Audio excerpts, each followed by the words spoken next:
Meanwhile, the business of the White House continues. Late today, King Charles and Queen Camilla arrived for a state visit, even amid questions about security on Saturday, and also who's to blame for what everyone seems to agree is a heightened threat of political violence. Here's senior White House correspondent Ed O'Keefe.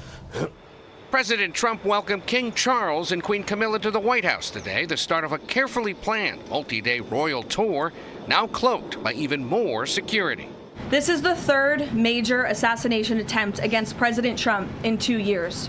Press Secretary Caroline Leavitt said the president stands by the Secret Service, but acknowledged improvements may be considered. I definitely wouldn't say changes are out of the question. The Secret Service director visited Capitol Hill today to answer questions from senior lawmakers about the incident, while White House Chief of Staff Susie Wiles is set to lead a review of the attack and how to balance safety with the president eager to appear at large public events. There's many exciting events I know the president wants to be part of and will be part of moving forward.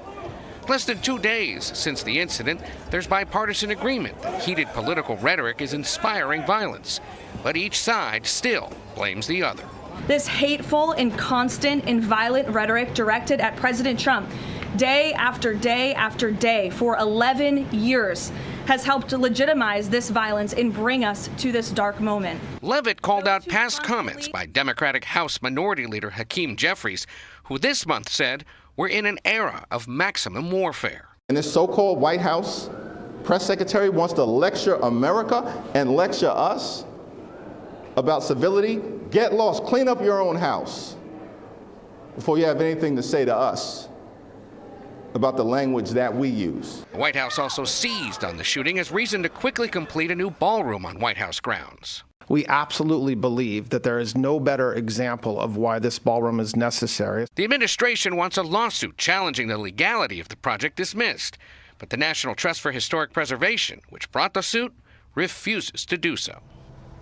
But the National Trust says construction requires congressional approval. So today, several Republicans said they'll be pushing legislation that would fund and approve the ballroom, which, important to point out, Tony, as originally conceived, wouldn't even be large enough to host the 2,600 people who were ticketed for Saturday night. It's a big ballroom, but not that big. Right. Ed, while we have you, the president and the first lady are calling for ABC to fire Jimmy Kimmel, the comedian, because of a joke he made last week. What do we know? It all started on Thursday night when he released a video pretending to be MC of the Correspondents Dinner and suggested that the First Lady has, quote, a glow like an expectant widow. He was making jokes about the president's age and health as well.